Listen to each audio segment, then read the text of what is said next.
Today we're going to look at an auto battler called MegaLoot. In MegaLoot, you're going to select one of 10 different characters, each with their own loadout, each with their own specialization and passive skill set. There's mages, there's fighters. Once you select one of the characters, you can change it as you're playing. So to get started, I'm going to select the goth looking kid up here. And he has three different specializations. Each character has three different specializations, and each has kind of its own little skill tree. Here you can see we're going to focus on wisdom. He's got toughness as well. He's got wisdom per kill and insight, and each of these does something different. As you highlight and keep the cursor on the item, it'll kind of tell you what everything does. So every time you play the game, it'll be a unique experience depending on the character and the loadout.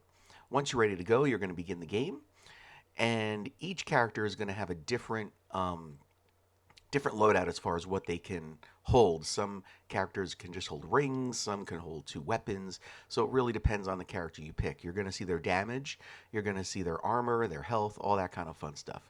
The key to the game, though, is going to be the bottom of the screen. You're going to have a selection of 4 different items that you can pick from to equip, and you'll be able to refresh them as long as you have the money to do so. As you go about and kill monsters, you're going to be getting more money. You're going to be getting, hopefully, more money, and you may even find some items as you play. Game's going to start off very simple. People with like monsters, I should say, with like 1 hit point, 2 hit points, etc. And you should be able to get through the first couple levels pretty easy. It'll eventually go from 1 monster to 2 monster to 3 monsters, and all you're going to do is hit the attack button. That's it. Like I said, this is an auto battler. There's really not a whole lot to it, but I have been having quite a good time with this game. Um, you can stack items as well. So, for example, when you see a green item, that's obviously better than a gray item. You can combine 2 gray items to make a green item. Green items can be combined to make blue items, etc., etc. You can see the arrow um, right there for the helmet, and that just means it can be upgraded. So, these items can be upgraded as you play, which again is just mindless fun. This is like a comfort food type of game where you're just, after a hard day of work, you just sit down, you're not really looking to, get stressed out. And this is just a game you can play. Here you can see I switched characters to someone who was a little further along. I believe he's on floor 9. And you can see the monsters get harder, the items get better, and everything just seems to get a little more difficult as the game progresses. But like I said, this is an auto battler, so there's not a whole lot of decisions to be made other than the type of equipment you want to uh, equip yourself with. Because once you hit the attack button, it does it all for you. Now, some of these monsters you're going to be seeing have all different kinds of effects. They'll have multi attacks, some of them will have stun effects, shield effects. So you kind of have to pay attention to who you're fighting and in what order you're fighting them in.